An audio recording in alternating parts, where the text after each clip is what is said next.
आप किसी से बहुत प्यार कर सकते हैं और फिर भी उसे बचाने की कोशिश में डूब सकते हैं। कभी कभी सबसे प्यारी चीज जो आप कर सकते हैं वो है जाने देना, इससे पहले कि आप दोनों नीचे जाएं। अमन तिशा से बहुत प्यार करता था। जिस क्षण वे चंडीगढ़ में कॉलेज में मिले उसी क्षण से उन्होंने उसे अपनी दुनिया बना लिया। क्रमशः 27 और 26 साल की उम्र में उनका रिश्ता बाहर से खूबसूरत लगता था। उसने हर डर को सुना, हर असुरक्षा को शांत किया, अनगिनत रातों तक जागता रहा जब उसे आश्वासन की जरूरत थी।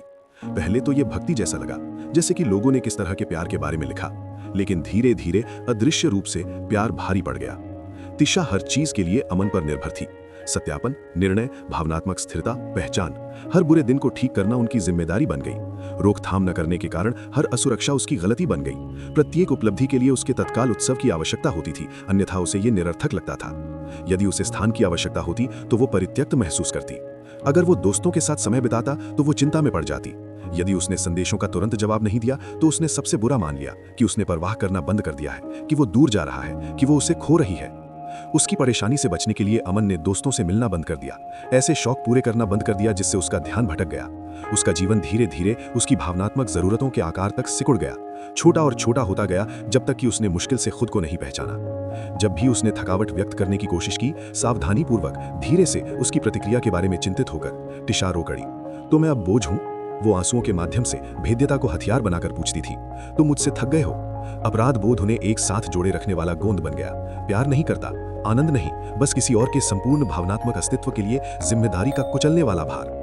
ब्रेकिंग पॉइंट तब आया जब अमन एक महत्वपूर्ण नौकरी साक्षात्कार से चूक गया, जिसके लिए उसने महीनों तक तैयारी की थी, जो उसके करियर की गति को बदल सकता था। क्योंकि तिशा को घबराहट हुई थी और उसने जिद की थी कि वो उसके साथ रहे। जब वो उसके सोफे पर बैठकर उसके संकट का प्रबंधन कर रहा था, तब उसने अपने अवसर को हाथ से जाते हुए देखा।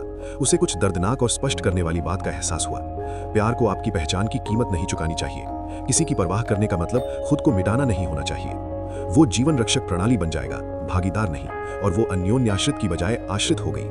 जब कुछ हफ्तों बाद आखिरकार उसने इसे खत्म किया तो तिशा ने गिड़गिड़ाई, रोई, परिवर्तन का वादा किया।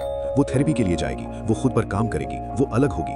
अमन फिर भी चला गया, इसलिए नहीं कि उसने परवाह करना बंद कर दिया, बल्कि इसलिए कि उसने पहले ही सब कुछ दे दिया था और ये अभी भी पर्याप्त नहीं था, क्योंकि उसका उपचार अब उसकी जिम्मेदारी नहीं हो सकता। वर्षों बाद किसी ने पूछा कि क्या वो दोषी महसूस करता है। उसने ईमानदारी से सिर हिलाया। मैंने सीखा कि आप किसी को खुद से नहीं बचा सकते। मैंने सीखा कि भावनात्मक निर्भरता प्यार के समान नहीं है, और मैंने सीखा कि सीमाएं तय करने से आप क्रूर नहीं होते। कभी कभी ये सबसे दयालु चीज है जो आप दोनों लोगों के लिए कर सकते हैं। कुछ रिश्ते इसलिए खत्म नहीं होते क्योंकि प्यार खत्म हो जाता है, बल्कि इसलिए खत्म होते हैं क्योंकि एक व्यक्ति इसे अकेले बहुत ज्यादा ढोता है, जब तक कि ढोना असंभव ना हो जाए। और दूर चले जाना, हालांकि ये परित्याग जैसा लगता है, कभी कभी ये किसी व्यक्ति के जीवित रहने का यही एकमात्र तरीका है।